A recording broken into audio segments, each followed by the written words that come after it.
और संसद सदस्यता जाने के बाद राहुल गांधी की चुनौतियां बढ़ गई हैं। 2024 के लोकसभा चुनाव से पहले उनके बीजेपी विरोधी मुहिम को बड़ा झटका लगा है और अब ऐसा लग रहा है कि बीजेपी को इसकी टाइमिंग का बखूबी अंदाजा है।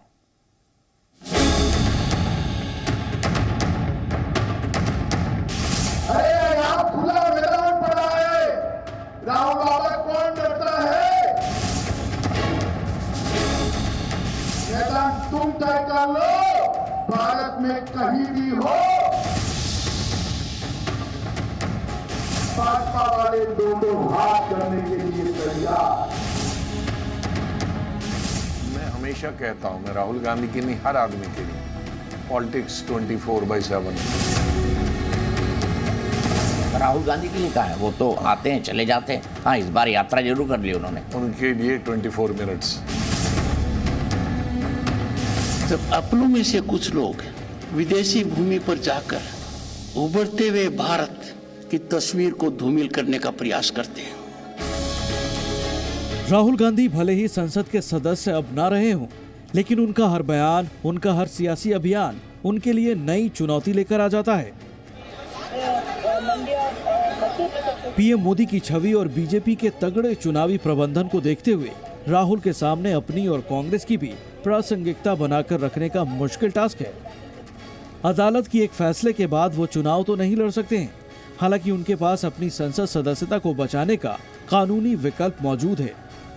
यही वजह है कि राहुल की चुनावी प्रासंगिकता को बीजेपी ने खारिज नहीं किया है और उन्हें लगातार सियासी चुनौती दे रही है। राहुल की संसद सदस्यता जाने के बाद गृह मंत्री अमित शाह ने सार्वजनिक मंच से उन पर पहली बार बड़ा हमला बोला है। अरे यहाँ खुला मैदान पड़ा है, राहुल बाबा कौन डरता है? मैदान तुम तय कर लो, भारत में कहीं भी हो, भाजपा वाले दोनों हाथ करने के लिए तैयार। कई बार तो यूं लगता है कि राहुल गांधी दरअसल अपने विरोध की जमीन भी खुद ही तैयार करते हैं और मोदी सरकार पर उनके जुबानी तीर उन पर ही हमला करने की पुख्ता कारण बन जाते हैं। Indian democracy is under pressure, is under attack, right? I am an opposition leader in India, and we are navigating that space. What's happening?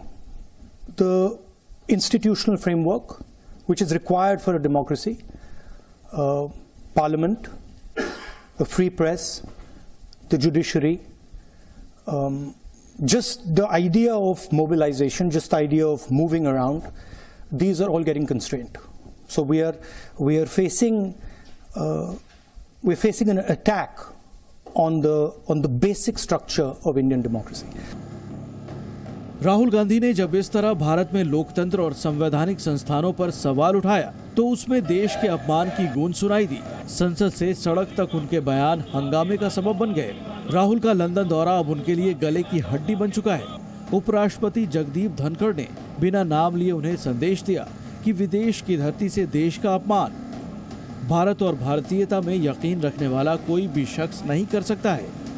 कुछ दर्द होता है, कुछ पीड़ा होती है जब अपनों में से कुछ लोग विदेशी भूमि पर जाकर